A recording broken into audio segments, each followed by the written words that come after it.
Good afternoon, everyone, and thank you for joining me for a discussion of our financial markets. My name is Avi Gilbert, and I run ElliottWaveTrader.net, which is a website that's dedicated to understanding markets based upon market psychology. Now, for those that have followed me through the years, you would know that we've called almost all the major turns in the markets we track during the 12 years we've been open. So I want to start this presentation with some background as to how we do that. I'm going to give you a very quick lesson in the theory and application of Elliott wave analysis. And then with that knowledge, explain what I'm looking for over the coming 2 months to determine if the market is setting up for a crash. So let's get started. Now, until the times of R.N. Elliott, who discovered Elliott wave analysis, the world applied the Newtonian laws of physics as the analysis tool for stock markets. Now, basically, these laws provide that movement in the universe is caused by outside forces. Newton formulated these laws of external causality into 3 laws of motion. The first, a body at rest remains at rest unless acted upon by an external force. A body in motion remains in motion in a straight line unless acted upon by an external force. And for every action, there is an equal and opposite reaction. By the way, the slide you're seeing right now is a little premature, so give me a few minutes, we'll get there.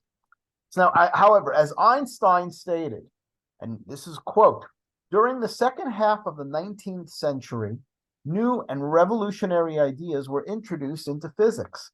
They opened the way into a new philosophical view differing from the mechanical one.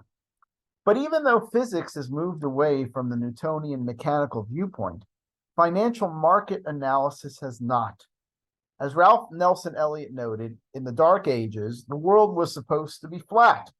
We persist in perpetuating similar delusions.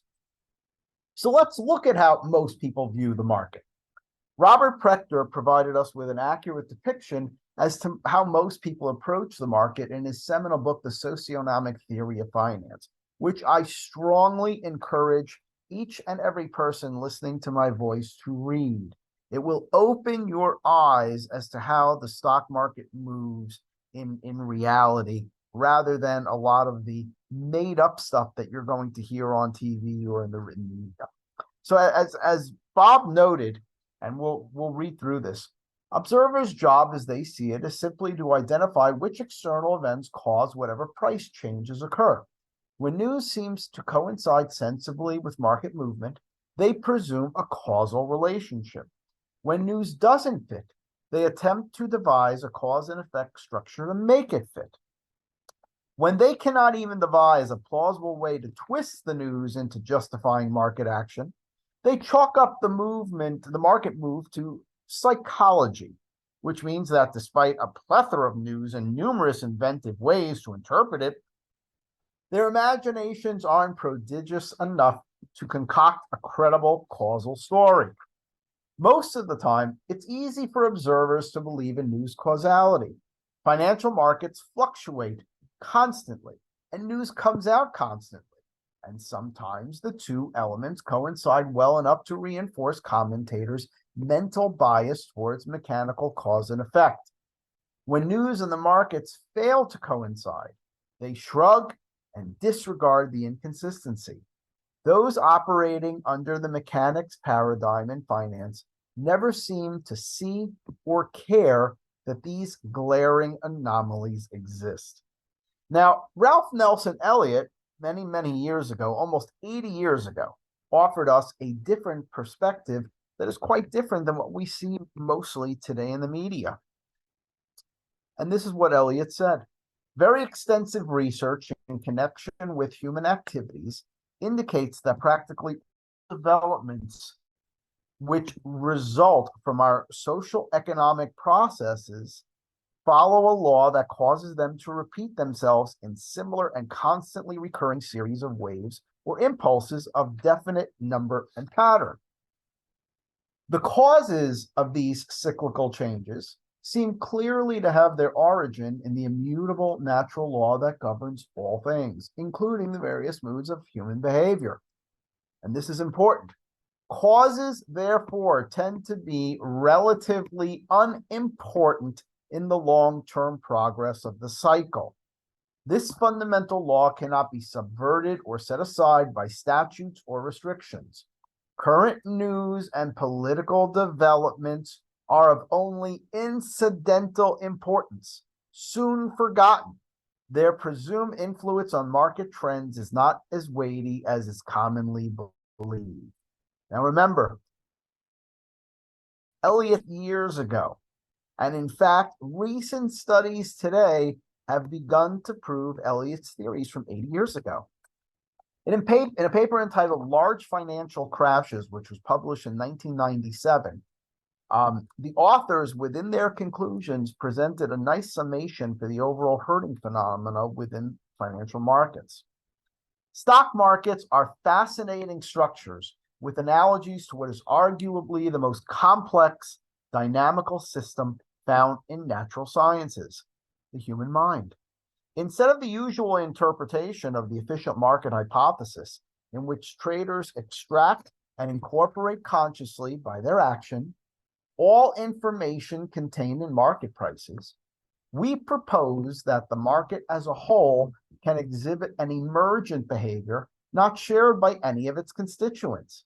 In other words, we have in mind the process of the emergence of intelligent behavior at a macroscopic scale that individuals at the microscopic scales have no idea of.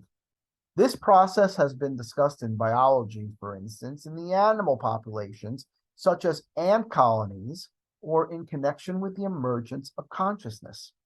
Now, what's even more amazing is that now there is even further research that proves that the market would basically act as we see on our current price charts, even if we did not have news. In 1997, the Europhysics Letters published a study conducted by Caldarelli, Marsili, and Zhang, in which subjects simulated trading currencies. However, note this, there were no exogenous factors that were involved in potentially affecting the trading pattern. Their specific goal was to observe financial market psychology in the absence of external factors. One of the noted findings was that the trading behavior of the participants were, quote, very similar to that observed in the real economy. So you may want to reconsider the common view of markets being driven by news. Instead, consider that external events affect the markets only insofar as they are interpreted by the market participants. And such interpretation has been guided by the prevalent social mood. Therefore, the important factor to understand is not the social event or piece of news itself, but rather the underlying social mood, which will provide the spin to an understanding of that external event. Consider how many times you've seen the market react to a news event, yet the reaction was the complete opposite of all expectations at the time. The most recent example and most glaring example would likely be what occurred at the low we struck on October 13th, 2022, almost a little over a year ago, which kicked off this rally that we saw from the 3,500 region up to 4,600 in the S&P 500. Now, if you remember, most were calling for a further 5% decline, if not more at the time, if the CPI that morning on October 13th came in hotter than expected. Well, the CPI report did come in much hotter than expected, yet the market rallied 6% off the morning low struck that morning. Not only did we get a 5% or more move, but we got that and more in the exact opposite direction compared to what everyone was expecting at the time. Now, allow me to take a moment to show you what I was telling our clients at the time. The night before we struck that bottom, I noted the following in my evening report to our clients. Thus far, the market has made several attempts at hitting the blue box support region on the 60-minute SPX chart. By the way, as an aside, the 3,500 region was the top of that box that I'm referring to. And each time, divergences continue to grow. And if you look at the 5-minute SPX chart, there is still opportunity to actually strike that support below as long as we remain below the smaller degree resistance noted. But I think we will be likely much higher than where we stand today as we look out towards the end of October or even into early November, depending on how long it takes the market to bottom it out and how fast the rally I expect takes hold.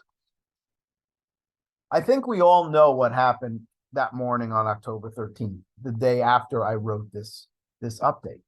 But what was most astounding was the reaction by many in the market. These are just a sample of what people were saying later that day or even the following day, with the second quote I'm about to show you actually taken from Barron's. Now, on Seeking Alpha, I saw the first comment, and that probably typified what most market participants were saying that day. It made no sense. It was exactly opposite of what everybody was expecting at the time.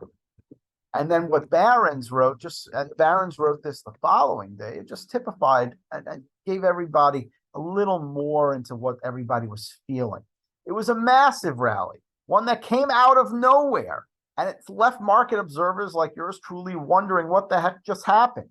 There wasn't any new data, no headline-making speeches, no event that occurred just after the open to spur such a move.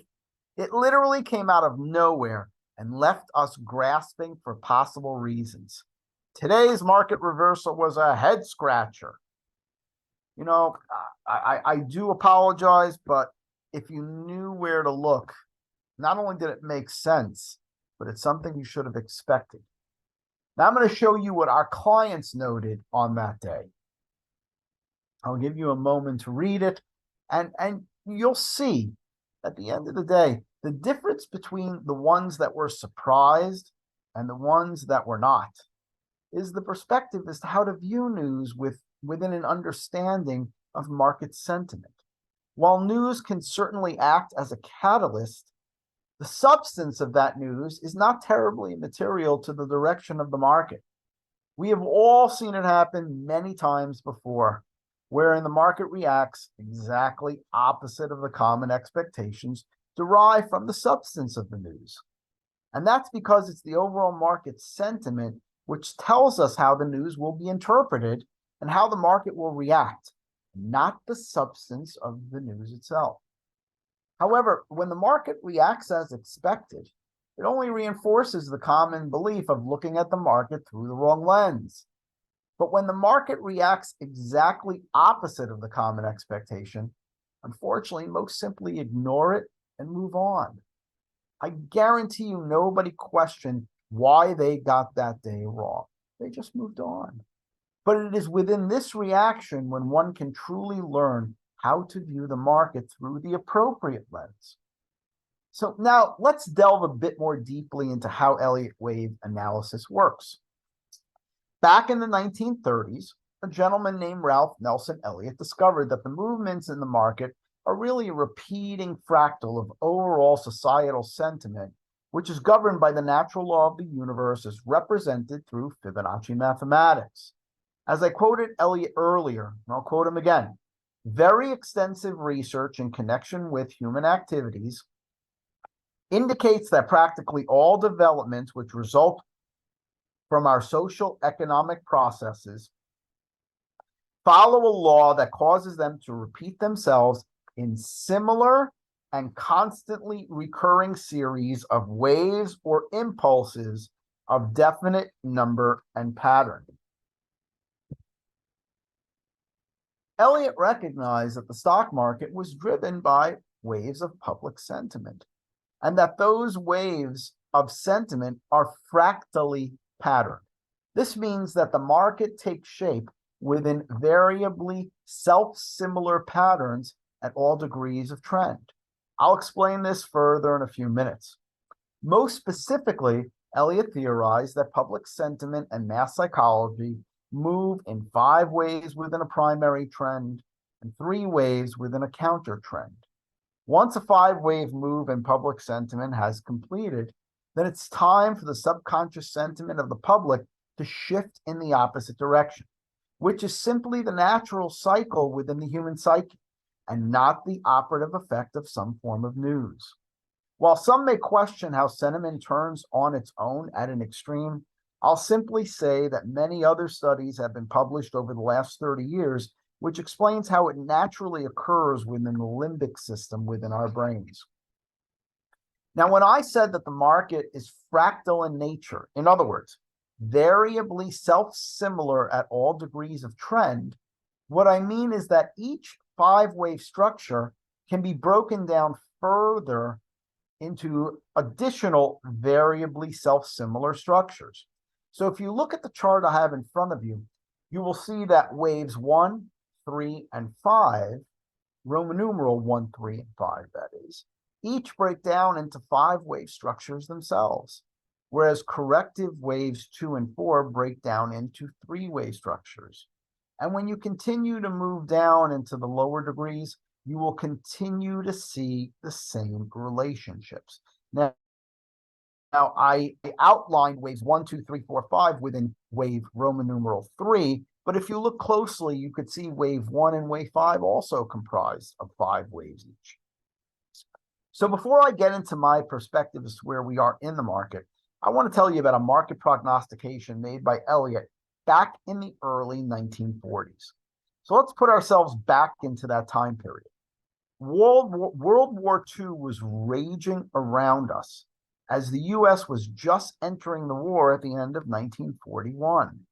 And the next 4 years saw some of the most horrendous fighting in world history. It was truly a period of ultimate negativity around the world. Yet Elliott made the following prognostication at the time. 1941 should mark the final correction of the 13-year pattern of defeatism. This termination will also mark the beginning of a new supercycle wave 5, comparable in many respects with the long advance from 1857 to 1929. Supercycle 5 is not expected to culminate until about 2012. For those of you that do not understand this, Elliott was forecasting a 70-year, more than a 70-plus year bull market, while World War II was raging around him. This has to be the best stock market prognostication in history, bar none. So I just want to show you this. This is a quote from one of our longtime members, and I think it's quite apropos. The goal of EW analysis is to analyze sentiment, not participate in. Elliott did not participate in the sentiment of his time.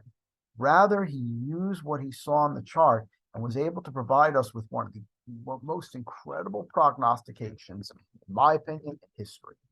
So I'm going to now come out of this, and I'm going to go to my charts, and we're going to start discussing what I'm seeing in the charts with your basic understanding of that five-wave pattern.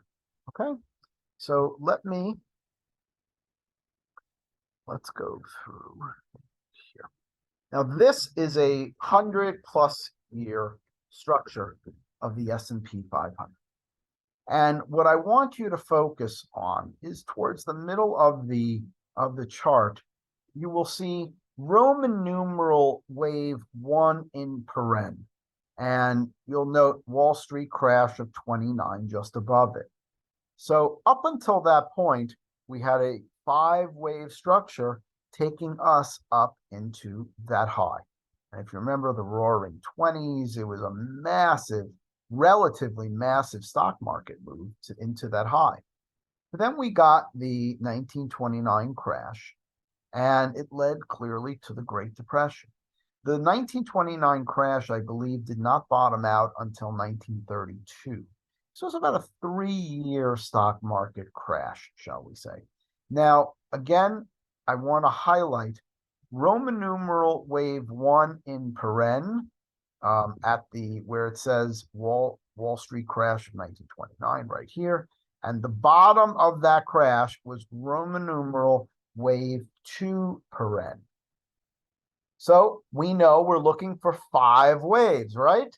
And Elliott told us to expect a 70+ year market rally until we complete that next wave, which was wave 3. Now, what Elliott was talking about is the super cycle 5 advance was wave 5 of 3. Let's go to the top right of our chart, and you'll see you have wave 3 in paren, Roman numeral wave 3 in paren. Now, that is of the same degree that we bottom Roman numeral wave 2 after the stock market crash completed in 1932, and we had this very long third wave rally. And we're coming to the end of that, folks. We're coming to the end of that. That is, for those of you that have followed any of my work, you probably would know that I'm expecting at least a 10-year bear market, at least a 10-year bear market. It could last as long as 21 years. We are coming to the end of a very, very long-term bull market, a long-term third wave, one that Elliott prognosticated back in 1940. And we're completing that as we speak. Can we go a little higher? We'll get to that in a minute, and then you'll understand where I see us. I wanted you to get the bigger picture first. Now, before I move into my next chart, which takes us down in time frame, I want you to also focus on the 2000 tech bubble. You'll see it at the top. That's the top of Roman numeral wave 3. You can see that here, the top of Roman numeral wave 3. And then you had a sideways market from 2000 until the end, till March of 2009. And if you remember, 2007 to 2009 was the great financial crisis, and that completed that sideways move. And take note, that was wave 4. So we topped out. 2000 tech bubble was, now let me take a step back. Remember I said waves 1, 3, and 5 are all 5-wave structures as well? Well, that's what I'm trying to point out here. The top of the third wave in this third wave was the 2000 tech bubble. We then had a fourth wave that lasted how many years? Oh, eight years and change. Yeah, 8 years and 9 years rather, but it lasted 9 years. So we had a 9-year sideways market, and that was the fourth wave of this 5-wave wave 3. So when we completed the financial crisis crash, and then began the recovery off of that, that was the fifth, that's the 5th wave that's completing wave 3 in paren. And as you can see, we're completing the 5th wave of that 5th wave of wave 3. That means this structure is really very, very full, which began in 1932.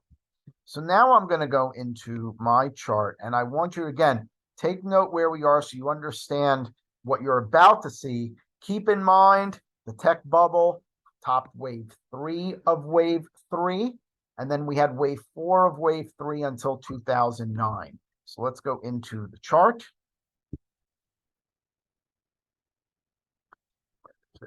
Okay, and here is my chart.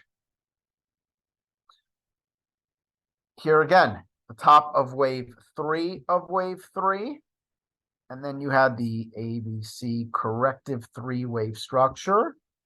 Finished off wave 4, the sideways market for those years. And now we're in that final 5th wave. And as you can see, we can count an almost full 5-wave structure. Now, I'm going to be brutally honest with you here. I am not I don't love the high that we struck at the start of 2021. I really have a problem with that completing this 5th wave. Why? I cannot count a solid 5-wave structure into that high. I have a problem with it. However, what I noted was for market, for for risk management purposes, I was explaining to our clients, I'm going to be treating it as the top unless I see some strong indications that we are going to get the higher high. The rally we've seen off the 3,500 low, my opinion, I was looking for a minimal target of 4,300. I thought we were going to go from 3,500 to minimum 4,300. And on the upside, I was looking for towards the 45.05 region. And clearly, we went just about 100 points beyond my upside target. But I explained the entire time, I would still much rather go back up towards the 5,000, ideally 5,150 to maybe about 350, 350 would really be an ideal target for us to be heading up. And that's why I've left this alt 3, that we're not really done with this fifth wave rally just yet. We have a little more to go, and I'll get into that in a minute. Now, whether we have completed that or not, I want you to take a step back and realize, yes, can we go up a little higher? Well, the next couple of weeks is probably going to tell us whether we can or cannot. And I'll explain that in a minute. But whether we go up higher or not doesn't change the fact that this multi-decade pattern is nearing completion. Do we have we completed it? Do we have maybe another 6 months, maybe another year, maybe? And then you're talking about an 80-year bull market that's coming to a close. Now, once we complete this and we complete wave 3, well, the nice thing about my job is I don't have to count higher than 5. So I know that after 3, I get 4. And wave 4, as you can see, is likely going to be a very, very drawn out and long market correction. Minimally, I'm thinking 8 to 13 years. I think really you're looking more likely at 13 to 21 years. Why do I think that? Well, Elliott gave us something called the theory of alternation. And what that says is, if the second wave of a 5-wave structure takes shape in a certain way, then you can expect the wave 4 of that same 5-wave structure to take a different shape. Wave 2, if we remember, was represented by the 1929 market crash. It was a 3-year correction, and it went straight down 80%. Wave 4 should therefore be different. It's likely that wave 4 is going to be a very long, drawn-out process. That's why I say it could be a 20-some-odd year correction, folks.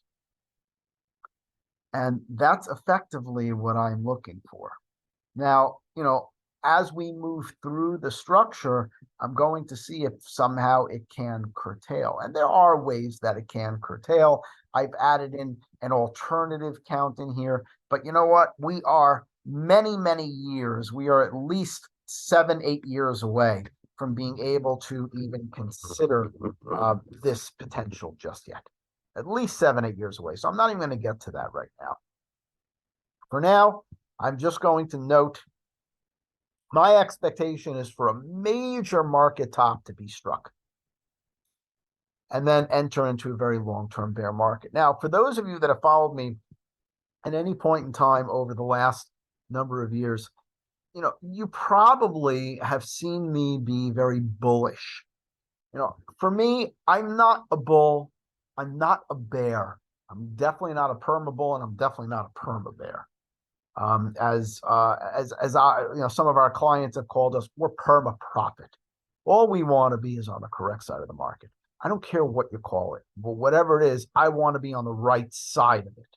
That is my only focus. I want to be on the correct side of the market. Now, when the market was crashing, right over here, if you remember, we were crashing in March of 2020. At the end of 2020, at the end of 2019, I was saying that it looks like we can get a 30, 35% market correction And I was looking for this wave 4. And I said, it's probably going to start sometime in the first quarter of 2020. And that's pretty much what we saw. But what I did not expect clearly was I didn't expect how fast that correction was going to complete. We call it the COVID crash today. But for anybody that followed me at the time, you probably knew very well, when we were approaching 2,200 on the S&P, I was telling my clients, and then I was even writing it out publicly in articles. And you could go see those articles publicly still. They're still out there. I was saying at 2,200, I am looking for a major bottom, and I'm looking for a rally north of 4,000 from there. I'm looking for at least a doubling of the S&P 500 off of this COVID crash bottom. As we know, it's pretty much what we got. The nice thing about Elliott wave analysis, and this is the one thing that really I've been involved in markets for many decades, and I have not seen any other form of analysis that can give you market context in the way that Elliott wave analysis can. When people ask me, how did I know to ignore all that fear in the market at, when we were approaching 2,200 and the market was crashing into that level? How did I know to ignore that and to buy, that was a good opportunity to buy? Why? Because the Elliott wave analysis gave me context. It told me from there, we're going to 2,200. I'm sorry, we're going to 4,000 plus. And that was a high probability expectation I maintained. Along those same lines, I maintain, and by the way, this is the same type of context for those of you that know my gold calls. Back in August of 2011, when gold was rallying in a parabolic fashion, and if you remember, $50 days we were seeing, and everybody was arguing about how far past 2,000 are we going to run? That's the only thing people were arguing about. I was looking at this from an Elliott wave context, and I said, I had 1915 as a top, and I said we probably could see, and I even noted my targets for that correction that I expected, and I said we could drop to 700 to 1,000 from the 1915 level. Now, of course, we're in the middle of a parabolic rally. Everybody was going crazy. People thought I was nuts. Now, as we know, market top within $6 of my target, of my upper target, and we bottomed at 1,050 or 1,045. It's the same analysis that got my clients back in at the exact lows in December of 2015 when we hit those lows in the market. We even started loading up on mining stocks in September of 2015 because a number of them were bottoming before gold was bottoming. We have utilized the context that Elliott wave analysis provides us to do the same thing for major calls in the US dollar, in oil, in all the different stocks that our team analyzes. We utilize this everywhere that you have mass psychology being represented through a chart. Now, would I be as strongly utilizing this methodology on a one product micro cap biotech stock? No, because that stock does not represent mass psychology. For a stock like that, you really have to know the fundamentals of that stock and that product and where they are in the pipeline. This works when you're dealing with mass psychology. That means mega cap stocks, major markets. That's where this really shines. Crypto, that's where this really shines. And it provides market context. And I'm sorry to say again, market context is telling me we're potentially heading into a period of a lot of pain. And I have to be honest with you. I pray every day that I am wrong about my analysis here. But the more and more I see of this structure developing, more and more it tells me that, unfortunately, it's right. Because when you deal with these type of large degree types of corrections, there's a lot of societal pain that'll come with it.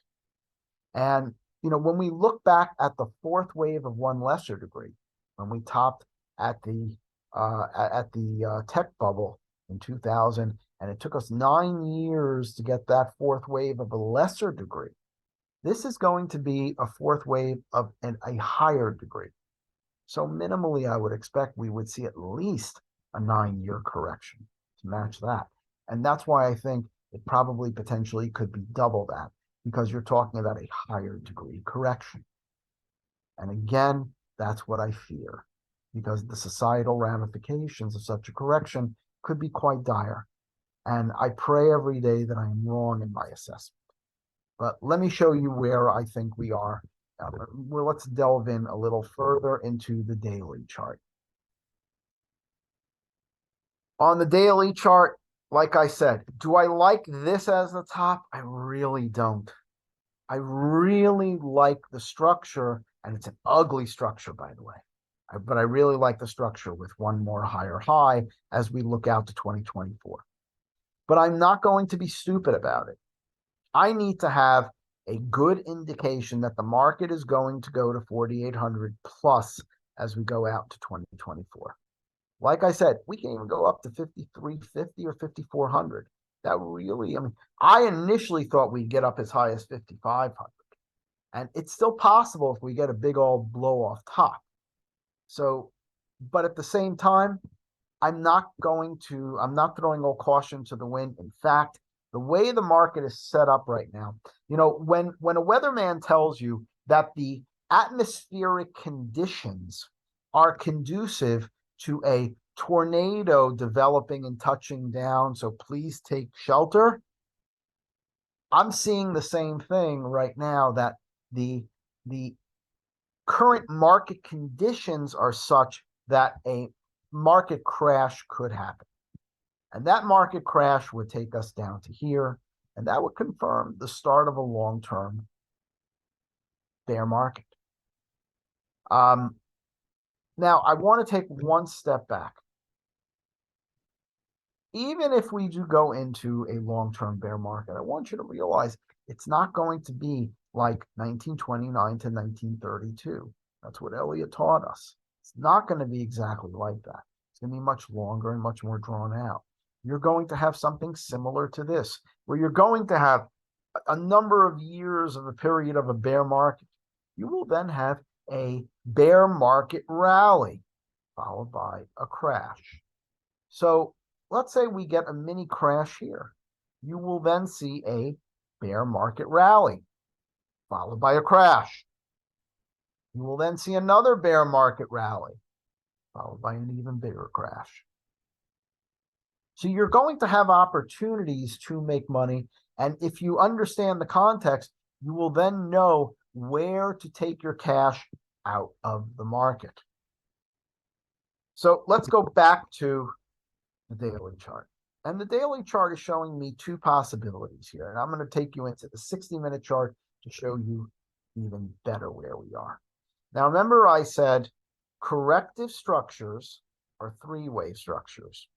Now, rather than getting very complex, I will tell you that a move to a higher high is still going to be based upon a larger degree three-wave structure, even though we're moving higher. And it's because it's something called an ending diagonal.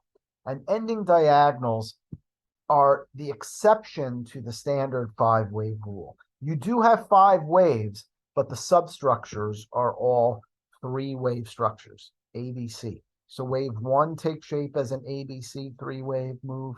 Wave 3 takes shape as an ABC 3-wave move instead of 5. And wave 5 takes shape as an ABC move. So we have 2 competing structures we're looking at over the coming weeks. One is there is a potential for, again, a diagonal. Again, I hate diagonals. They are not the most, the easiest to trade, nor are they the most reliable. But I do have a reasonable diagonal pattern to the downside, which would give me 5 waves as a diagonal. Not as a standard 5-wave structure, but as a diagonal. How will I invalidate that potential? Well, there's only one way to invalidate that potential. Elliott taught us that wave 2, which is a corrective pullback after wave 1 completes, can never retrace more than 100% of the prior wave 1. So if this is 5 waves down in the bearish scenario, the bearish scenario is represented in green. If this is 5 waves down in the bearish scenario, then wave 2 cannot exceed the start of wave 1, 4607.07. So there are 2 things I am looking for. 1, do we stay below 4607 before we get a pullback? If the answer is yes, if we remain below 4607 and then we break down below 4480, take those numbers down. If we remain below 4607 and then break down below 4480, the nature of that decline is going to tell us how we look towards 2024. If the nature of that decline is a 5-wave structure, then we have to prepare for it. The following bounce is going to set up a market crash. The first target is going to be wave 3, and that's probably 3,500 to 3,700. And wave 5 will probably take us to 2,900 to 3,300. And that's what I'm showing on the daily chart. So if we stay below 4607, break down below 4480, and that breakdown is a 5-wave structure, that's telling me that we're starting wave 3 down in the green. And that's going to target, like I said, 3,500 to about 3,700 on the S&P. You'll then get a bounce in wave 4, corrective bounce, and then you'll come down to complete that 5-wave structure, to complete your first segment of the bear market move down into the 2,900 to 3,300. I'm not sure how deep it's going to be. Much will depend on how far wave 3 down takes us. But that's if you get a 5-wave move that breaks you down below this support of 4480. However, there are 2 ways in which I'm still going to be looking higher, which I would really love, to be honest. It really would fill in the structure much better on the bigger time frame. First, if the market should continue higher this week, and we're able to get over 4607, even if we just print 4607.08, even if we just print that, that would invalidate the immediate bearish expectation. And then I would still expect a pullback before we rally up to new highs. Now, let's assume we break down below our support without taking out 4607. Then again, if it's a 5-wave decline, then we have to prepare for a market crash down to 3,500 initially, 35 to 3,700 for wave 3.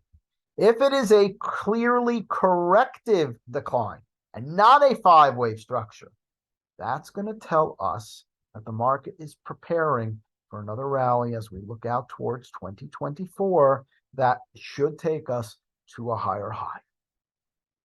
Ideally, I would love to see 5150 to even as high as 5,500. Much is going to depend on how the initial move off of this will take shape. The size of this move off this low will tell us pretty much how high we can still go. But that is really what I'm looking for in the coming weeks. If the market is unable to take out 4607.07 and drops in a 5-wave structure, that's going to tell me to prepare after the next bounce to prepare for a market crash. Because third waves in a C wave are known as crash waves. To give you an example, the financial crisis of 2007 to 2009, that was a C wave decline of an ABC structure, corrective structure. The COVID crash was a C wave in an ABC structure. The flash crash, for those of you that remember it, That was a C wave. C waves are known in larger degree context as crash waves. So that's why I call it, you're going to see a crash if that's how it sets up in the coming weeks. If the next pullback is clearly corrected, folks, then I'm going to be looking higher towards 4,800 plus as we look out towards 2024. But again, I want to give you one last caveat with that, and I don't want you to lose sight of that. Whether we go higher or not, we're still completing a very, very long-term bull market structure, which actually began in 1932. Elliott told us it was coming, but unfortunately, we are now living through the tail end of it. So my suggestion is make preparations for what could be a very, very long and painful bear market. I thank you all very much for your time this afternoon and evening. And again, I think the next few weeks are going to be very, very, very key as to how we look to 2024 and even beyond. Thank you very much.